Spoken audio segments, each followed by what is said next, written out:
Good evening. Chinese astronauts may be stuck after some debris damages their return capsule. Jared Isaacman officially renominated to be NASA administrator. We have a bunch of recent articles, all just apeshit about data centers in orbit. But thanks to the revived Space Cynic, we also have a devastating takedown of all the hype. SpaceX is promising a speedier timeline for its Starship moonlander. Nevertheless, the door remains open for Bezos and other potential providers. An iconic NASA facility may be shuttered due to the shutdown. A Japanese startup wants to build a space plane that can fly from Tokyo to New York City in an hour for only $675,000 a ticket. SpaceX might get a $2 billion contract for the Golden Dome project. Resources and rivalries will decide the new moon race, but you knew that. And Intuitive Machines gets an AFRL contract extension for about $8 million for space nuclear technology. From the news desk, the Center for Space Commerce and Finance, my name is Thomas Andrew Olson, and this is The Unknown Quantity.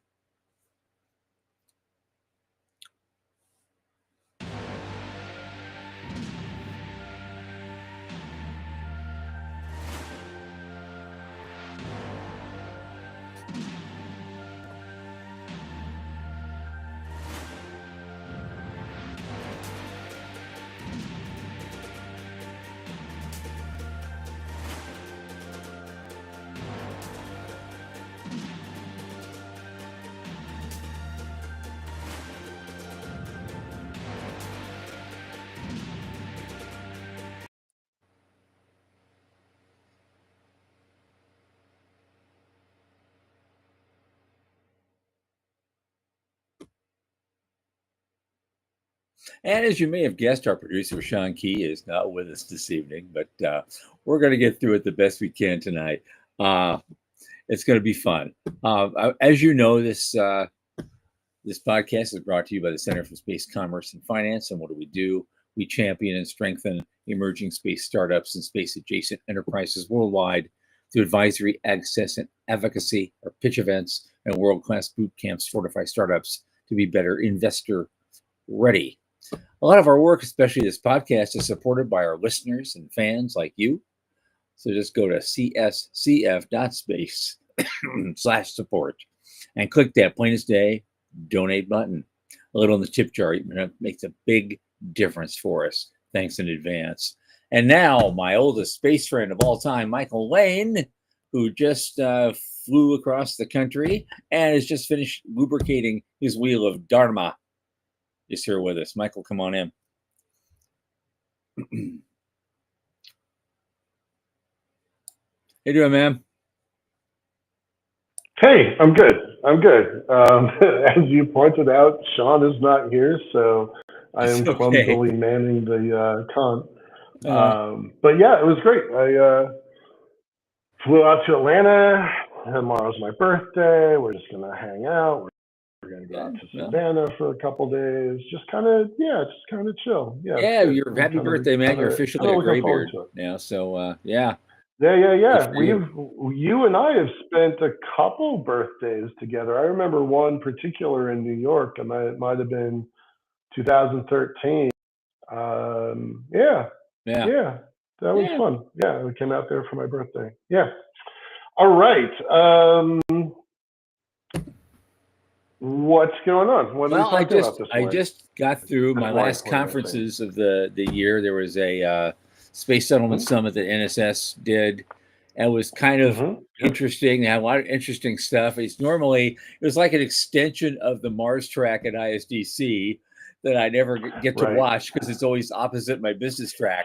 And so it's like, oh, this is what I missed in June. This a lot of it was. Yeah. There was a lot going on in Florida this week, right? There's also The Economist puts on an space economy summit the next 2 days. I went to it yesterday. Yeah, completely different vibe. It had more of a vibe of, it has some space conferencey stuff to it, but it had a lot more people, and some of the presentations had more of the vibe that I get at the satellite conference in DC, in March. And so, but there's also some really great stuff happened there too. And that was actually, for me, that was a better place to network. And so, and I actually Yeah. met up with some people. A guy, you're gonna love this guy. I haven't seen him in years and years, but he's been an investor in space stuff, but also on kind of on the side. He's also done stuff with like hypersonics. He's working on now and a bunch of other things. His name is Vic Kachoria, and I think I'm gonna Oh, Vic, yeah. yeah, I think Boom, I you think. remember him. Yeah. Well, he was Yeah. there, Yeah. you Yeah. know, looking pretty good, looking Wow. Yeah. pretty Yeah. snappy. And you know, we had this talk, and he's going to consider being on the business track in June and come down to DC Awesome. for that. So that's going to be, Awesome. oh God, that's going to be great. I also got the nod to do a panel on the main stage at ISDC just Nice. before the Good. business track. So that there's that morning Okay. plenary session. We have this wonderful, business panel for some really high-end people from around the world, and then and as soon as that's done, 15 minutes later, we start the business track. Come on down, guys. You know, it's going to be Perfect. great. Good. Good. So Good. Good. the And new now shout the out to news. ourselves. We are going to be, wait. Just shout out to ourselves. Yeah, We're yeah. going to be doing a show that's going to be Yes. also part of the schedule. So that's Yep. also, I know. shout out to us for doing good there. It's actually on the schedule this time, so it's gonna. I Good. predict Yeah. that room's going to fill. They got a special room for it, so we're all on the schedule. So Rod Pyle Great. is going to be doing his show in there too, and another day. Good. Well, the Good. thing Good. too, and he gave me, and I talked to him at length actually yesterday, and he kind of gave us a shout out because he's saying, I told him we just celebrated our first year, I think, and it says he said you're doing better than a lot. The average podcast, guy who starts up, they don't last more than about 9 or 10 shows, and they just, they Right. don't get any traction, so No. they give it up. And so here we are, hanging in there for good or ill, and it's having a great time.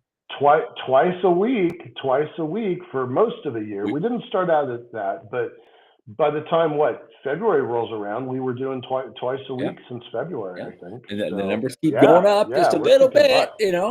And give a wave to Dan Golden. He's one of our fans. Thanks, Dan. Oh, we love that. Now, the news links I sent you earlier this evening, I mean, it seems like there's a lot of them, but you got 5 of them in a kind of a cluster. That's one topic. And there's another 4 in a cluster. That's another topic. Otherwise, the rest of it's pretty straightforward. So some of that stuff we can rip through kind of quickly just for the sake of the audience. Morty, hi, how you doing? Welcome back. Good to see you.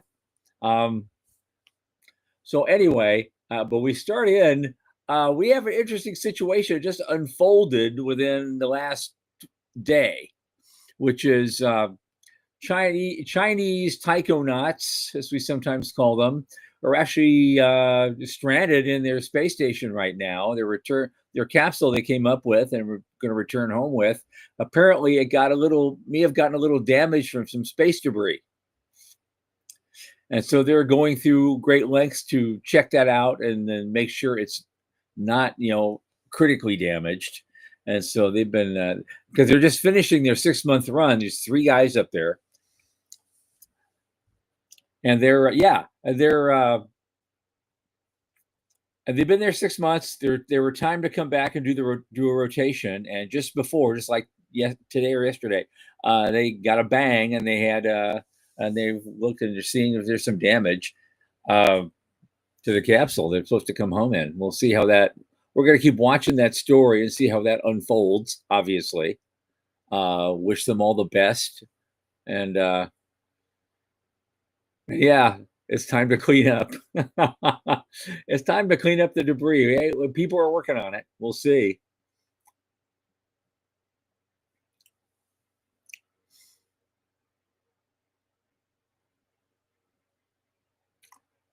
Oh dear, Michael, I lost your audio again.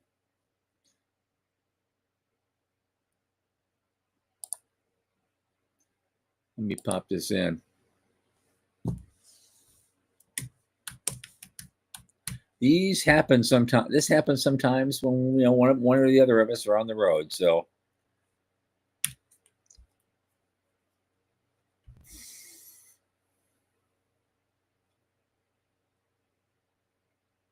I hope y'all can hear me. Morning, other guys, let me know. Let's see if Michael comes back.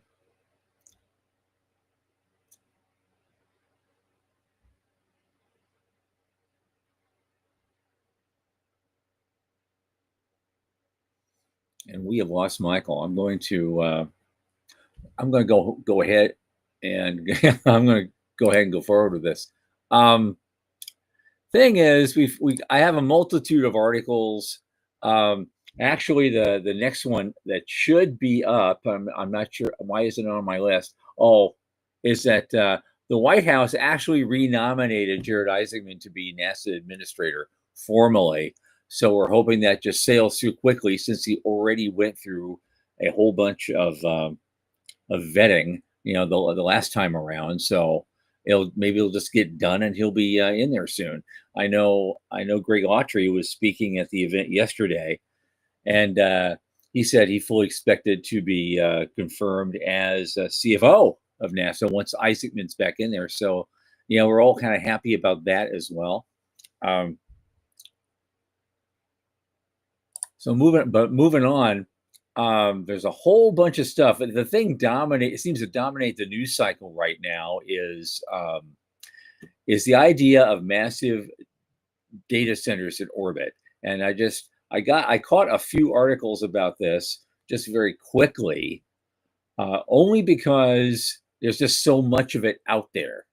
I know there was something on Ars Technica that said an in-space construction firm says it can help build massive data centers in orbit, and those and these be space-based data centers, but it's a huge array.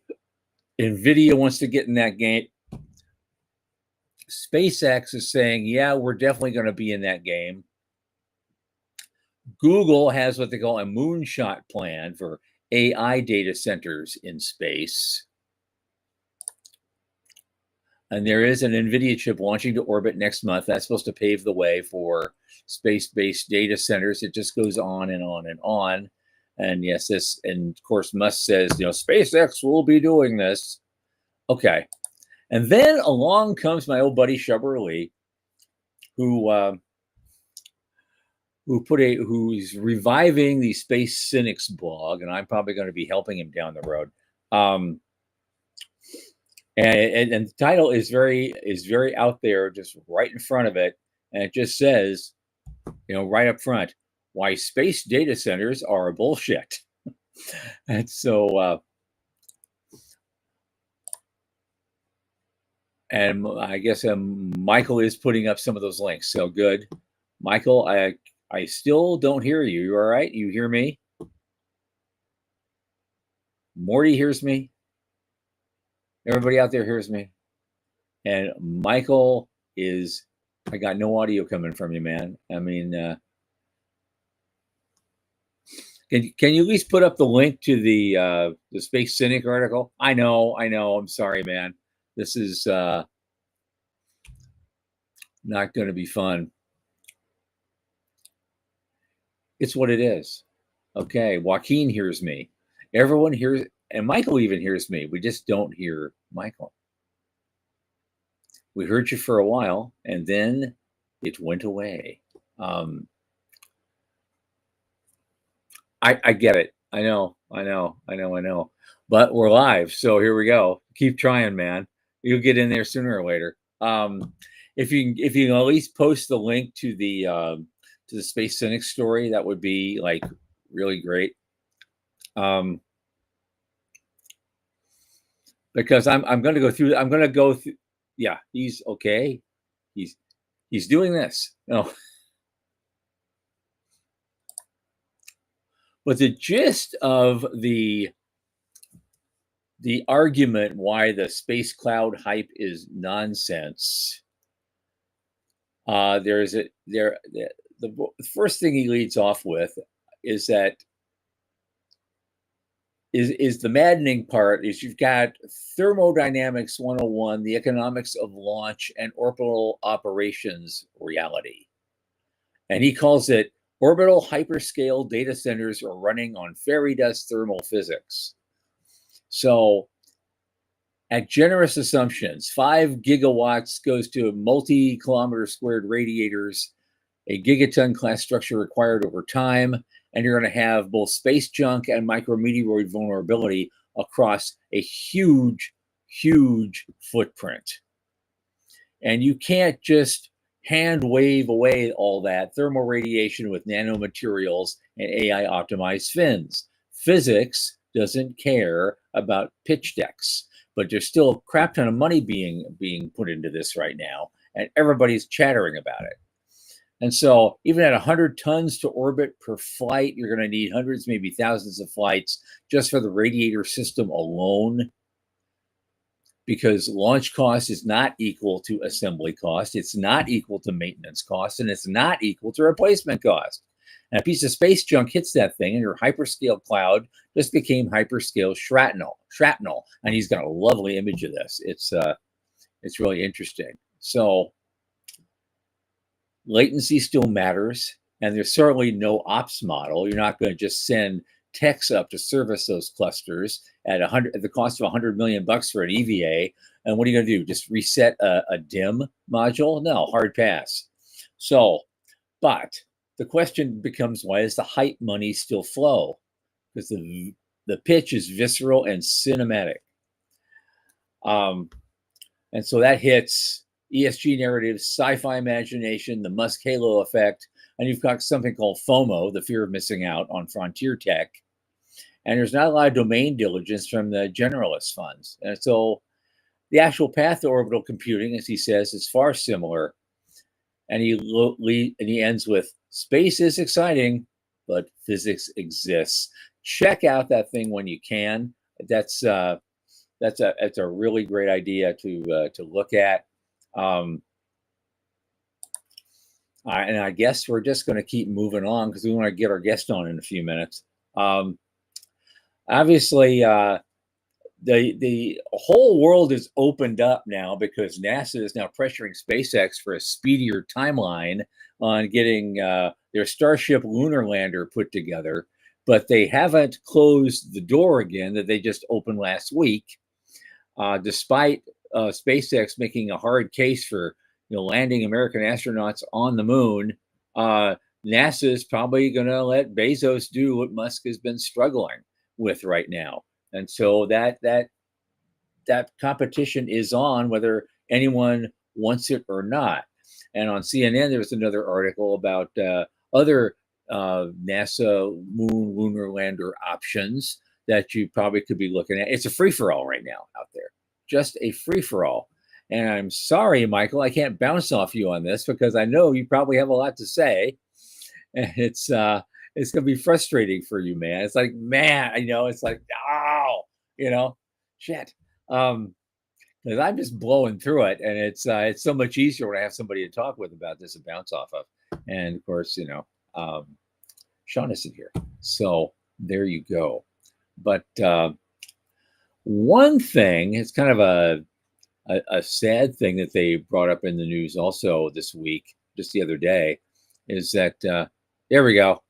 Yeah. Yep. And Musk is going, yeah, we're really going to get there. I promise, we're really going to get there. And we'll see. But he doesn't have it to himself anymore. And so that's going to be, and those conversations are just going to have to continue whether Elon Musk wants that or not.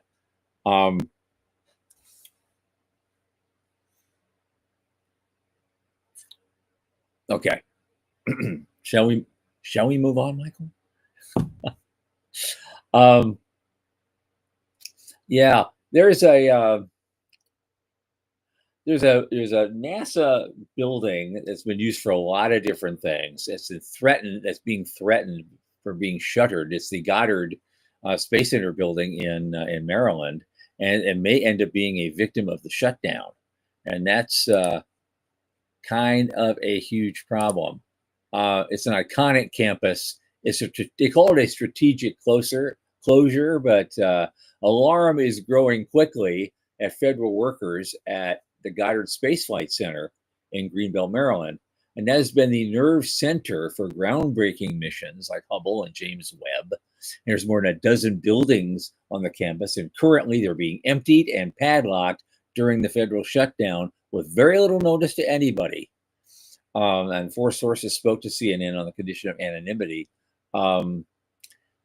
They were given just days to temporarily return to work and help empty the entire buildings of highly specialized equipment. In the communications sector, the NASA managers wrote that the equipment not moved in time, including one-of-a-kind hardware, could potentially be thrown away or donated. What is going on? It's part of a strategic consideration plan, as a NASA spokesdroid said, and it's mapped out by Goddard leaders that should not impact ongoing projects. But some people are saying they're going to, Trump's April budget already would have slashed the center's funding and workforce, reducing their science staff by 42%. So getting rid of Goddard really removes the entire nation's capability to build, develop, and analyze data from space science satellites. Why are we doing this? Again, why are we doing this? And this closure could also impact the 2027 launch of the Nancy Grace Roman Space Telescope, which is another successor to Hubble and James Webb. And also could affect the Dragonfly program and a whole bunch of other things that they're working on. And they call it the equivalent of taking a Maserati to the junkyard. It's perfectly good. So I don't know where this is going, but a very, very iconic center is in danger of being completely shut down. I'm not sure what we do about that, if we do anything about it at all, except just watch helplessly as this stuff happens. Going forward, I got about 3 minutes. So going forward, some kind of early stage company, a startup in Japan, is revealing plans for a space plane that could travel from Tokyo to New York and cross the Pacific in just 60 minutes. So it's so high above Earth, we enter the atmosphere, at least the destination. So a 12-hour flight is now being cut to 60 minutes, but they want to charge $657,000 for a single ticket. I would say good luck with that right now. I don't know if how big a market you have for something like that at that price, but I guess we're going to find out. Yeah, there you go. It's weird. But it's been that kind of a day, hasn't it, folks? Next up, apparently, according to one source called Tom's Hardware, which is no relation to me, Musk is claiming that SpaceX will receive $2 billion from out of the Golden Dome project budget to include up to 600 satellites to track fast-moving airborne targets. That's a lot of cash for a lot of satellites, as they say. And it's part of it. It'll be part of an air-moving target indicator system, according to the Wall Street Journal. This will represent another satellite project that company would have with the Pentagon alongside a military communications network, or MILNET, which already uses SpaceX's classified Starshield satellites and terminals and a ground tracking satellite system. No one is commenting on the news yet, but it's a massive project, Golden Dome, and so, of course, everyone and their mother is trying to get in there and get a piece of it. But he just keeps moving on, doesn't he? And of course, there was a, if we can get that linked, this is something you guys can read later. They're saying it's a Space News article that says resources, reactors, and rivalries will decide the new moon race. We've already talked about this a lot. I just wanted to share that with everybody. But it's not just erecting flags anymore, but to prospect for and extract water, helium-3, establish nuclear power plants on the moon, and capitalize on a lot of economic and strategic advantages that could shape the balance of power in space for decades to come. And a lot of private companies are now making serious bets on exploiting the moon's resources. So there's hundreds of millions, maybe billions being put into this now. I know one Blue Forest just inked a deal to purchase 1,000 liters of lunar helium-3 annually from Interlune. That's a $300 million deal. So, and no one's dug up a single iota of helium-3 on the moon yet, but people are already willing to pay crap tons of money to get their hands on it. And so, and a lot of it is going to be consuming it. That is not fusion power, as everybody used to say, but quantum data centers for cooling purposes. And of course, Blue Origin announced Project Oasis to identify key resources on the moon by creating ultra high resolution maps from orbit. And there's a lot of other things in there that it's a fun thing to read, and it's a good read. And so, and I've lost Michael again, but okay, I got nothing. Oh, there we go. Well, we got that link up there. You got that going for you, Doug, Morty, all you guys. So you got those to choose from, and you could help with some comments if you wanted to. But the last couple of things is pretty fast. Intuitive Machines just got us 8.2 million AFRL contract extension to advance their in-space nuclear power. And a company called Catalytic Space, they're expanding a software orbital logistics play, and they just secured 5.4 million in seed funding. Now we're at the intersection of space and money. The news about money hasn't been as big as it has been in recent weeks. It seemed almost every show Michael and I were talking on and on and on about all the money that was being poured out there and the people that were getting it. That's slowed down a little bit. That's because the hype machine is going somewhere else, and we're going to be talking about that thing in particular, the orbiting data centers, which are huge in the news right now. And we're going to talk to someone tonight. Our guest tonight, I'm going to get him on right now, is Joaquin Gallardo, who's Senior Vice President of Tech Banking at Silicon Valley Bank. They work with early and growth stage tech companies throughout the greater Seattle area.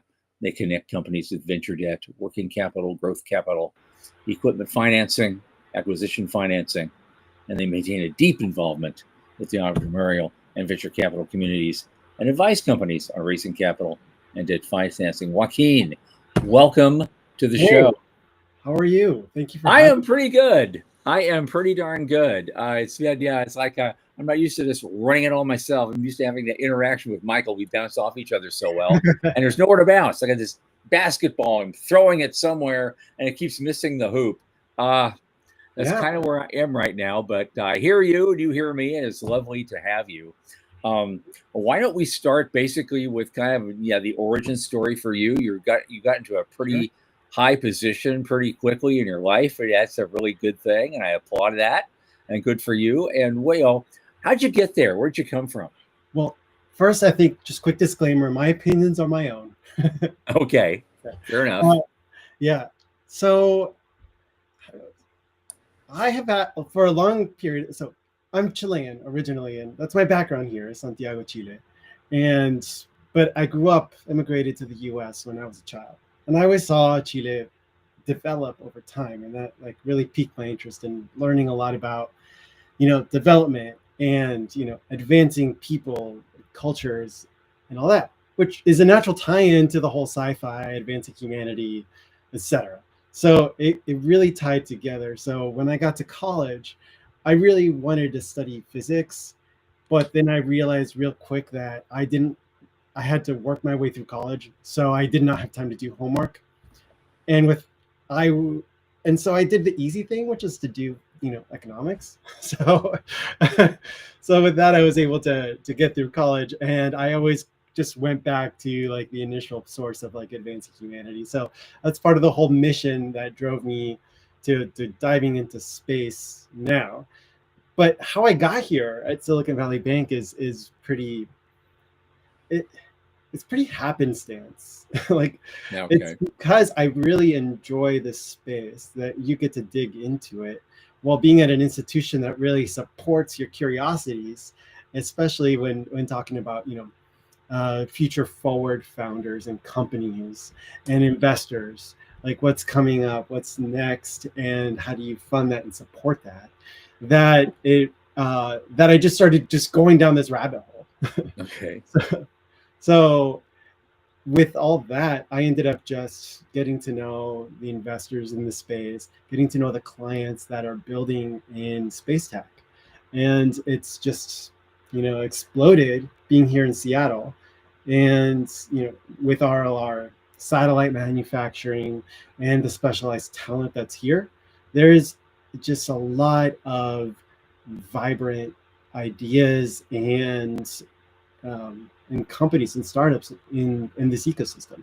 So I love being a part of that and a part of these conversations, just like this. Good. Yeah. Good. Tell us a little more about Silicon Valley Bank itself. Our audience probably doesn't know a lot about you. And also, I have to bring it up. Wasn't that the bank that had a bit of a problem a few years back? And obviously, you came back from that. And if you know anything about that comeback story, I'd love to hear it. Absolutely. So Silicon Valley Bank has been around for 40 years. Of course, started in Silicon Valley, but is a national bank. And the only thing we do is work in the tech community. Everything from life sciences, AI, anything that gets venture funding, including the venture themselves, those are the companies that we work with day in and day out.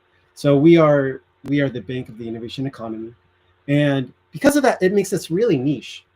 And that's why a lot of people just haven't heard of us or seen us. We don't have branches.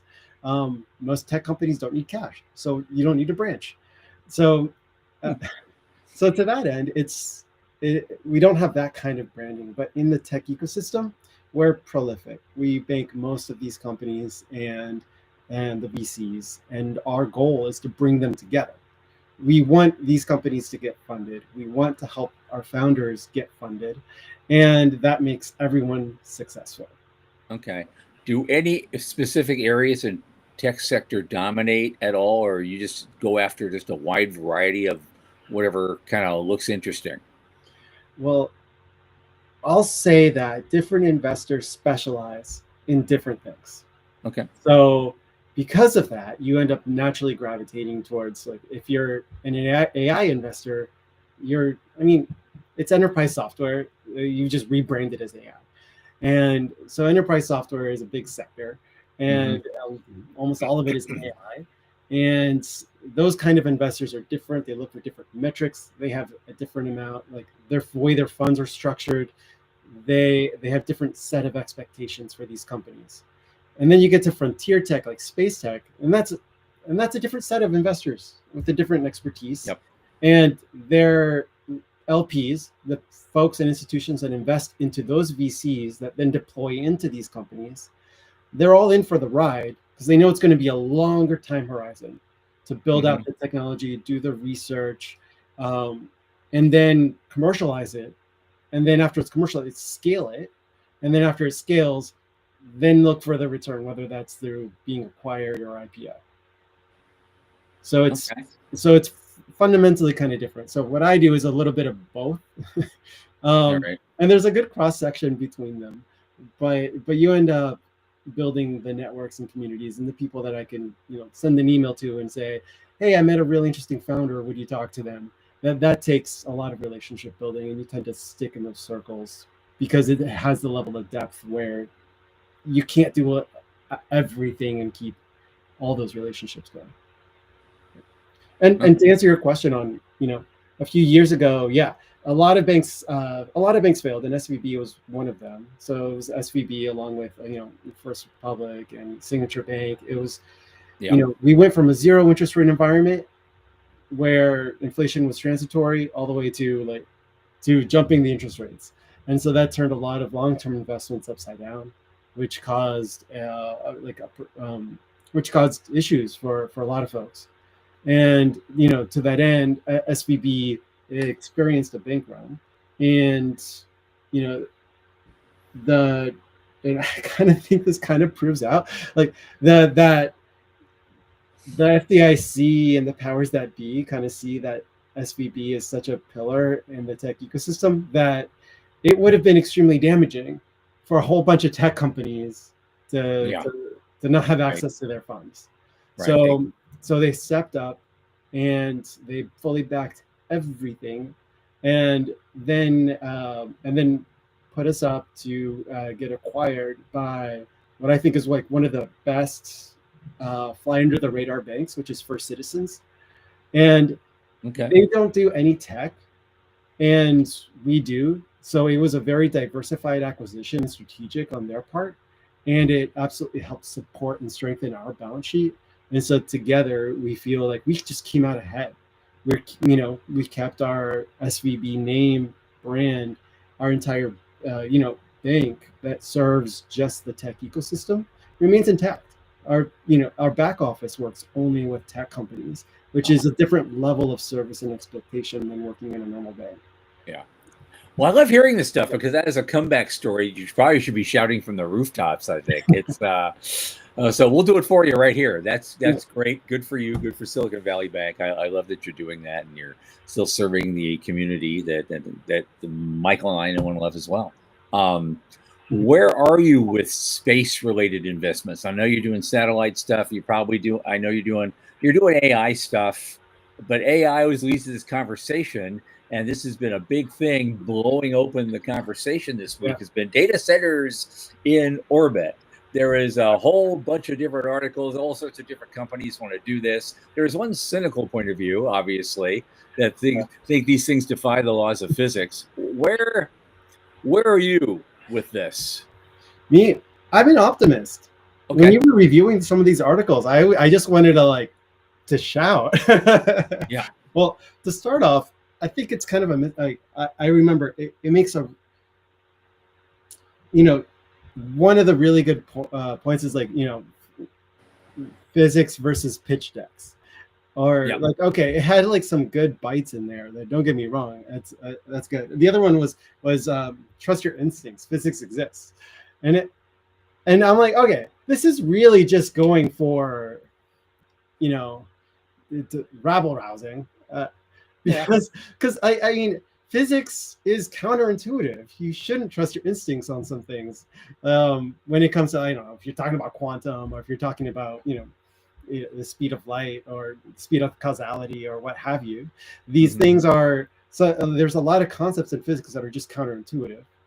And there's in my opinion, the technology it goes in steps.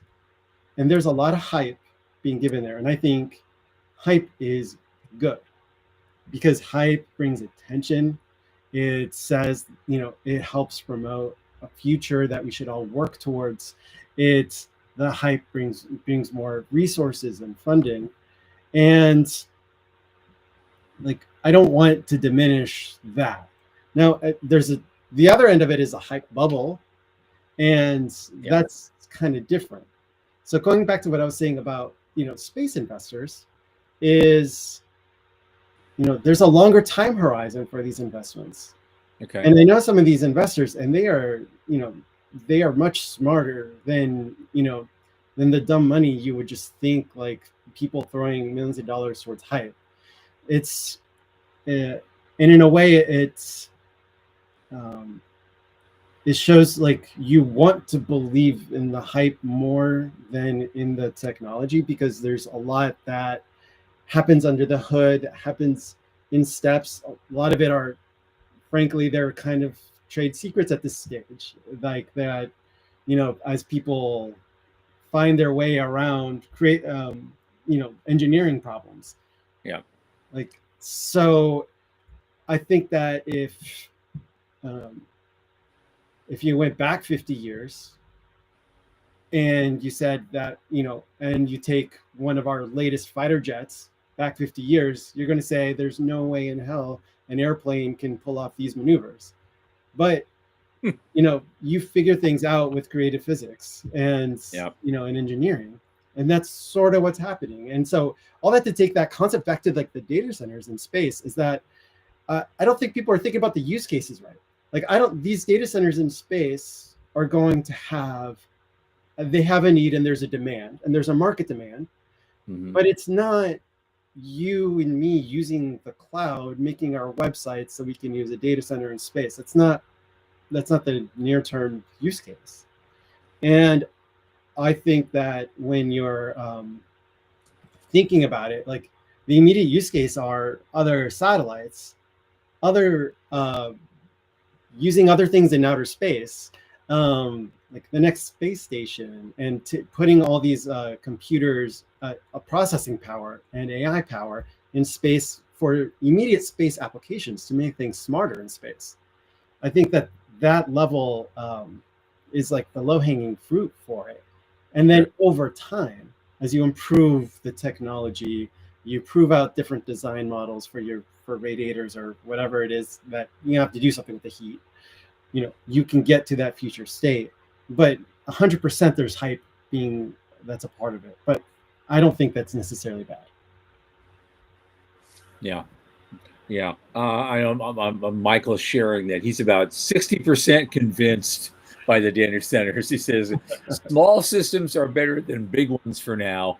And of course, the Cynics article also mentioned probably the early way forward is you're probably going to see more edge solutions pop up first and not send everything to the cloud right away, which is what edge computing is all about. So that's also a competitive factor in deciding to do something like that.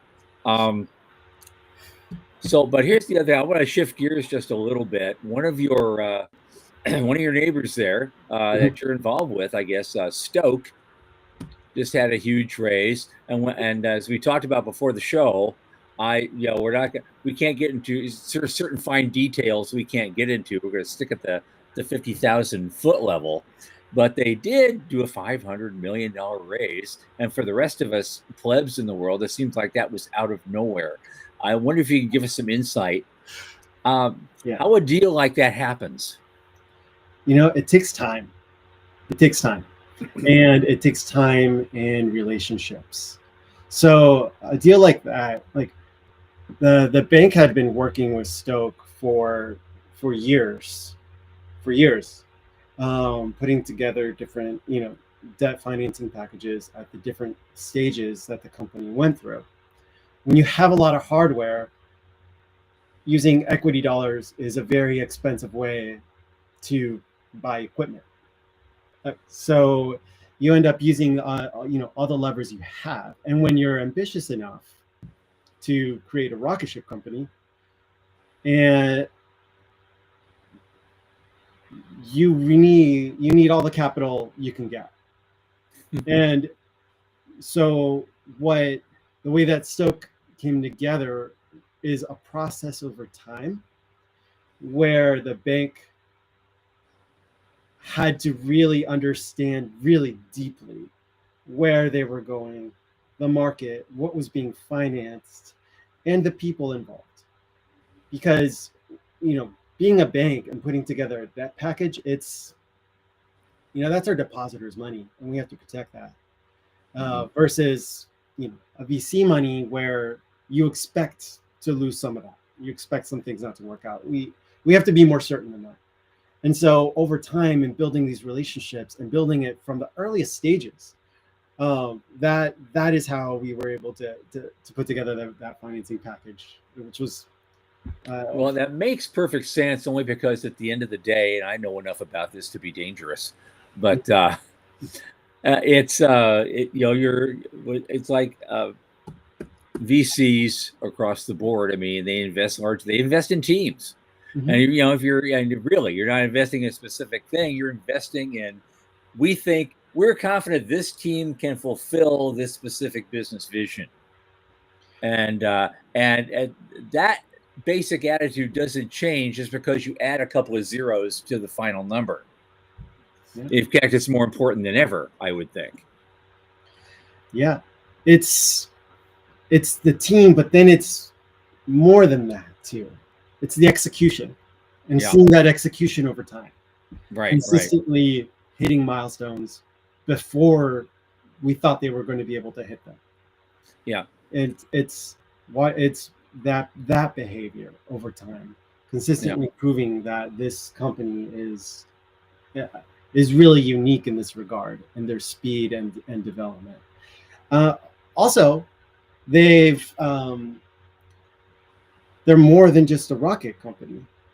Like they're also also a software company. Yeah. And I kind of want to segue a little bit to say that from the excitement that I'm seeing with what's happening in space tech is that the ecosystem is opening up, and it's opening up in a way that how do I, you feel like it's hype, like it's gold rush, but it's more than that. It's becoming boring in some ways. Like, which is good. All right, so I'll explain what I mean. Please, we gotta hear this. Okay. So there's a lot of innovation happening to support the space ecosystem. Where you start before with, okay, space exists as NASA. It's a government thing. And then space exists as a quasi-government thing with, like, you know, Boeing making things. It's like, okay, that's a quasi-government agency. And then it expands out into, you have service and software companies supporting space companies, that where a space company would have to reinvent the wheel every single time to, you know, have a system that help you build a satellite. They would, or reinvent the wheel for the project management that goes along with it, or, you know, reinvent the wheel for how do I get insurance on my satellite? Like, you know, simple things that are easy to do here because you have systems already built. That's what's kind of coming out now. And that's what makes me more excited at the depth of what's being created in the, you know, in the space tech ecosystem. Mm-hmm. The barriers to being able to do things is starting to go down. You can almost make off-the-shelf satellites with off-the-shelf parts, with off-the-shelf software. Yeah. To do something unique that someone hadn't thought of before. Like, that barrier to entry is starting to go down. And that whole capability did not exist 15 years ago. And so this is that's amazing how far we've grown and continue to grow. I guess you partially answered Michael's next question, is like, you know, to get a big loan package like Stoke got, well, what do you in fact have to prove? How does a bank convince itself that that kind of a big package is a good risk? Well, I'll step back and say that their financing was $500 million, but the bank did only 100 of that is debt. Okay. So it's, you know, it's a lot of that coming from venture capital and, you know, other institutional investors. So to convince a bank for something like that, you have to have some level of scale and proved out some level of what you're trying to accomplish. So, and I'm trying, you know, walking the line on, I'm not sure, you know, that sort of thing. In general, you know, you identify what is this for. Is it, you know, for the launch pad? It's for, like, the systems to get your rocket going, and for so you have to know what the loan is for. And then the next part is, okay, then what pays it back? And so it's the huge, you know, it's the pipeline of people that want to work with Stoke. It's the backlog of companies that would like to de-risk themselves by using more than one rocket provider. It's, you know, there's that demand is pent up. And so that's how you're able to do that, that research, to be able to convince yourself that, okay, if it launches, then it's going to make enough money to repay the debt. Okay. All right. Do you do expansion rounds too? I mean, are there companies that come to you? You're already in a good space. They've got a good startup thing. They've been in business a while. Now they want to really, like, expand out. Do you guys help with that too? Expansion rounds, like a Series B or C? It really does depend. So okay. I'll say this. So normally in like venture scale companies, you'll do like a seed, a Series A, a Series B, but each one is to get to the next one. and especially with space, you're going to eventually run out of cash. And will you have made it to that next step before then? Okay. And so that's where we do venture debt to help augment the last round to make sure that you do get there. You hit that milestone, but then you exceed that milestone as well. So it's one of those things where those things depend, and those milestones to hit that next raise, you have to know what those are before you even finish the current one, because you have to raise enough to be able to reach that second one. Right. And so then set yourself up for success. So you work with the investors to figure that out around the board, and then the bank wants to understand that as well. And so all that to say, if you're in the middle of your halfway through your A and you need a little bit more to get to that B, then we would have to understand, okay, what do you need to have to hit that B? We talk to the investors and the board to make sure that we understand how much time you need to hit there, the conviction they have around it. And then, we're able to come to a point where we can say, oh, okay, this makes sense. Like this is fundable as debt. And then the repayment of that debt is the B. So it's usually then at that point we can refinance or up level the loan to fit that new Series B profile. So it makes sense for there to get to the C. So it's I don't know if that answered the question. I kind of rambled there for a minute. That's okay. That's all right. Well, yeah. And you're right. Michael made a good comment. It says in real estate, it's location, location, location. In VC, it's milestones, milestones, milestones, isn't it? Kind of. Yeah. Yeah. Well, here's something. I mean, we just had an article here about, there's still a lot of all sorts of rivalries and all sorts of things are going on already in developing lunar resources. I know you guys look at a lot of different things, including this launch company, and AI and software and robotics and a bunch of stuff like that. Have you looked at the moon at all and what's going on with the private sector there? So I'll say no, not as much as I would like. Is the honest answer. And the follow-up to that is looking at time horizons, and it's, if I'm thinking data centers in space have a time horizon that is longer than what people think, then I think going to the moon is even further than that. And so the kind of patient capital needed to go into there, you have to prove, as Michael says, milestones, all along the way. Yeah. So I know we can get to the moon, but sort of get back. Can we get back with enough? And then I don't know. I've got so many questions there. Right.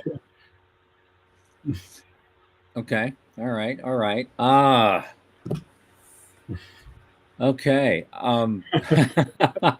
No, that's fine. I know there's some stuff you can't talk about, and that's I'm fully aware of that and respect that. Not a problem. What gets you excited right now? You talk about, I know you're here because you are interested in space, or you're doing some things involved in there. What's the stuff that gets you excited? What gets you up in the morning? What gets me excited? All right. There are so many interesting ideas approaching some problems in very unique ways. And some of it is just like, oh, why didn't anybody think about that before?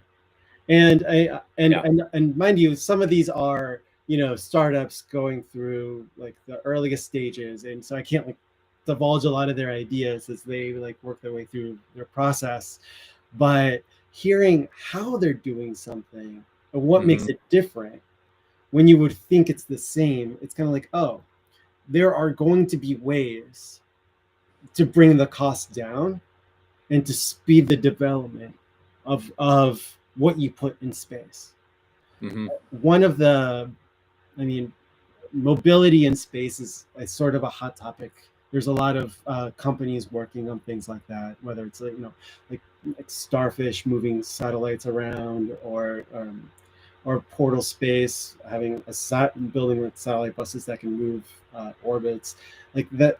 But there's like a lot of different ways these problems are being addressed, the way that they're being solved, and then to get to the next generation that involve fixing so many little steps along the way that you wouldn't think about. Like if to build a satellite, you have to wait 18 months for a certain manufacturer that has a backlog to make that device for you. Like that stuff is slowly being worked through the system. Like it's going to be a lot easier. I happen to know a guy in Taiwan that has about 1,000 CubeSats already made, ready to go, can be customized in an hour on a shelf in Taiwan. He's ready to roll. I'll put you in touch with him if you need it. That guy is great. He's been on the show a couple of times. So anyway, I just wanted to throw that out there. But let's move on. We're running out of time, so let's move on. I want to get into what we call the crystal ball segment. I know you're involved in all this stuff. You're looking at where the trends are. What do you think the next 5 years look like, and what do the next 25 years look like, ideally, for you? In the next 5 years, building out a constellation is a mundane task. And that's just going to become a lot easier with, more methods of getting into orbit come online. And what I think that's going to unlock is, well, aside from like the space tech ecosystem expanding, et cetera, all the services and all the different layers in that economy coming together, it's going to unlock a different way of being a human on Earth. Like we thought the internet interconnected us, but now it's going to deepen in a way that you're never going to care where you're roaming anymore. You're never going to care about, does my data plan allow for roaming somewhere else, and do I have to carry a hotspot with me locally? Like I think that a lot of telecom is going to have to change, and that's good. I think the way that data moves will change. I think that there's going to be kind of two layers. It's kind of like, yeah, that's right. And Michael's hotel room will have better internet. Yeah. And you can already see a lot of things changing in like where people decide to live as well. Like they can, get a Starlink wherever it is. They don't have to worry about, internet. But more than that too. And the way that data moves, the way that who uses the data has access to the data, I think it's going to change the way we start seeing our national defense. And, in a way, I do think that there's going to be kind of another Cold War, but in space. Like, who's going to advance it faster? Right. I know you haven't talked about the 25-year much because you're probably trying to avoid that. I don't blame you. But let me try to couch it in a different kind of question, in a different way. If I know we're not talking much about what your thoughts are about the moon, but if you could do more with the moon over a long period of time, would you? And if you could, and if so, why? Yes, I would. I think it's the easiest place to build a space station of some kind in different places, whether that's, like just a permanent base, like land your rocket, refuel, go to the next spot. I do think that mining is going to change. Like you can mine stuff on the moon, but also asteroids. But getting things back is also hard, and having some sort of space station for that midpoint is, I would love to see something like that. Heavy industry should go to space. Keep the Earth beautiful. Okay. All right. On that note, Joaquin Gallardo, SVP of Silicon Valley Bank, and a lovely success story yourself personally, and the bank itself making a huge comeback, which we applaud mightily. And thank God you're there and still doing the good work that you do. Thank you. I hope we have you on again, and stick around. We'll have a little post-game chat when we sign off here in a minute. And so nice to have you, and we hope to do this again sometime. Thanks so much. Pleasure. Thank you for having me. Great. Okay, folks. This coming Monday, our guest will be Chip Joyce, a longtime strategy advisor to growth stage companies. His specialty is in environments where the problem isn't effort, but clarity, where a business needs to reconnect strategy, execution, and story. He partners with CEOs, boards, and investors to align vision with action and builds organizations that scale cleanly. He has had a lot. I like this guy because he's had a lot to say of late about the rise of AI itself and questions whether the thing is actually developing in the right way and in the right direction. So, as you saw tonight, we looked at something that might be in danger of becoming a sacred cow, which is data centers in orbit. Well, next week, we're going after another potential sacred cow, AI itself. Stay tuned. As always, 8 p.m. Eastern, Monday night.